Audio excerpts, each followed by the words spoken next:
Today we're going to talk about 5 sound design techniques which should help you get better mixes. What's up my producer friends, it's David with another monsterproductions.com. I've done a lot of specific sound design tutorials on this channel, but I haven't really done any videos that kind of tie it all together, and so that's my goal with this video. I think it'll be very helpful. Depending on your skill level, some of this stuff might seem like common sense to you, so I am going to leave timestamps in the description of this video if you guys want to skip around. And without further ado, let's get straight into it. Alright, so tip number 1 is don't get boxed in. And what I mean by this is don't get stuck inside one specific plugin. Don't get stuck inside one specific synth. For a long time, I thought sound design had to be done within a synth, creating a sound from scratch, and that was what sound design was. But that's just not the case. You can take a preset and load it up into your mixer and start adding other plugins on it and tweaking the sound that way, and that's still sound design. Sound design can be adding distortion, sound design can be adding saturation, it can be adding compression, EQ, adding a phaser, a flanger. Pretty much any plugin or effect that changes the way something sounds can be used for sound design. So don't get stuck inside your synths, branch out, try adding different effects and different plugins, and I think this can really help you achieve the sound that you're going for.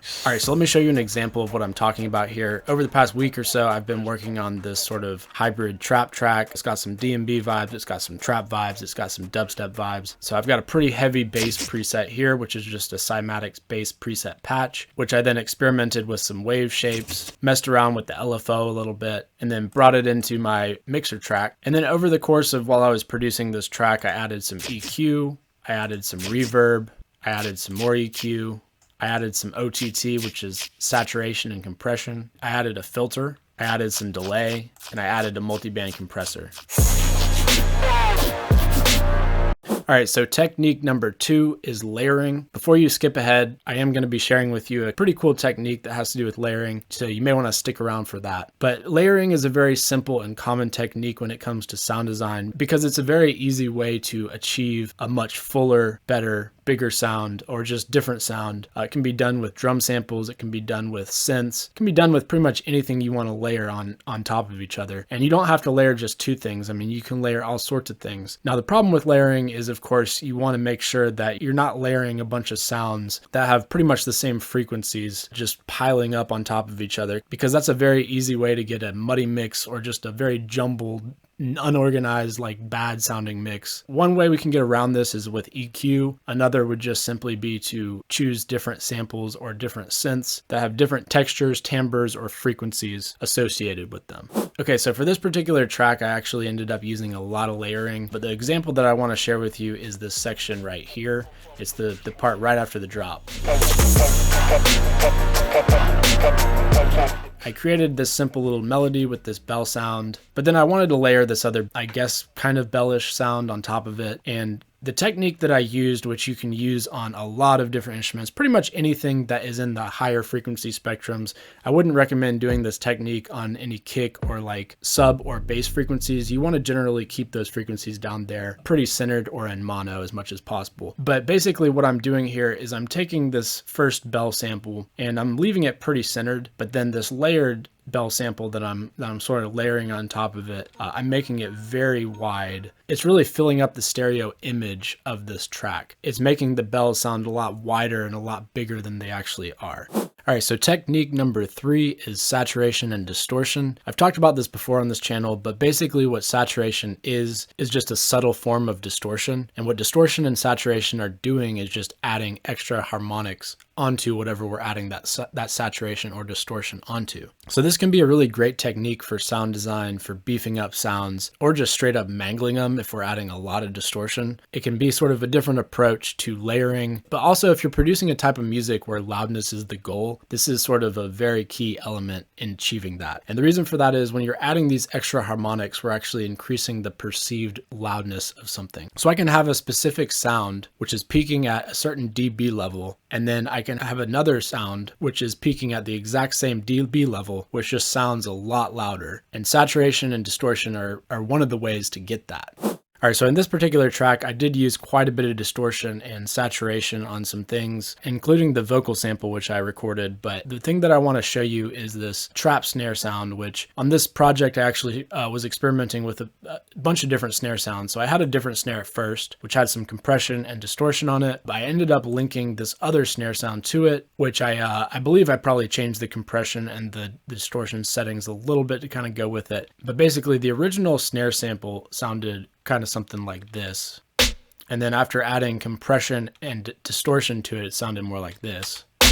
So way more in your face, less trappy, harder hitting snare. But one thing I did notice about the snare is that unfortunately it had some harsh frequencies going on in there, probably after adding some of those harmonics. And I wanted to get rid of some of those. So what I did was I just added this EQ onto it, and I got rid of about 2.7 decibels around 4.3 kHz, and you can kind of see on the EQ here exactly what that looks like. But basically, I'm just eliminating some of those harsh frequencies, and that seemed to do the trick as far as where I wanted this snare. All right, so the last couple of techniques that I want to share with you guys have more to do with just production and mixing in general, but I think they are going to be really helpful. So if you have any more sound design tips, techniques that I didn't really share in this video, please go ahead and leave those in the comments down below. I'm curious to hear what you have to say, and I'm sure other people are as well. All right, so technique number 4 is to add foley or effects, white noise, pink noise, some kind of noise, but especially foley. I think foley can really help fill out empty spaces and just add this sort of ambient textural extra stuff that the listener doesn't even necessarily know is there, but it just adds so much more to your productions and to your mixes.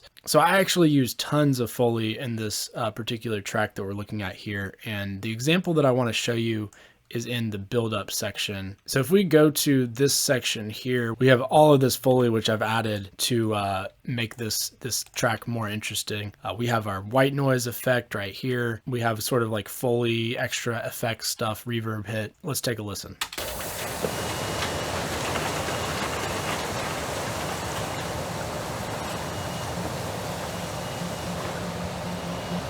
And so when you're adding all this stuff, it can be a good idea to do some sort of stereo separation or panning. Just try and fill up the stereo image of your track with this white noise to make it sound bigger.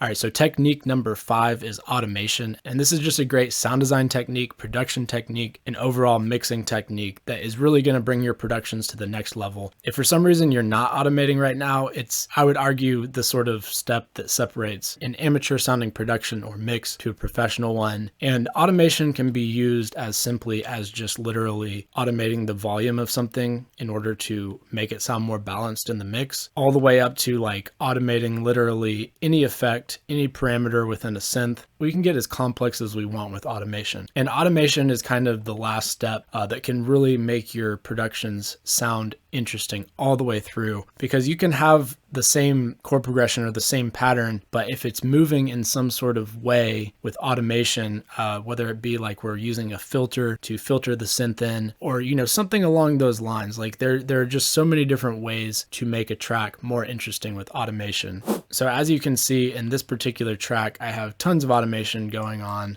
The way that I like to do automation is just kind of what I've gotten into the habit of doing is if I only am using like one automation clip, then I'll generally just put it on whatever specific like sample that I'm using at the time to automate that. And then if I have extra clips, oftentimes I'll put it down here in this sort of automation section that I've made for myself. And the example that I want to show you on here is this snare sample right here. Let's go ahead and unmute all of this stuff.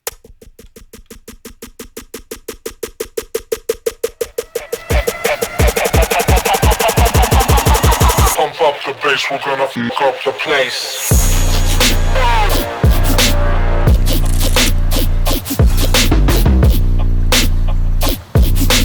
Pump up the bass, we're gonna fuck up the place.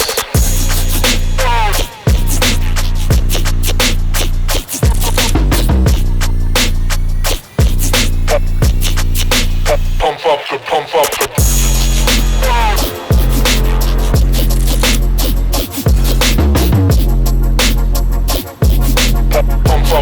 we're gonna fuck up the place.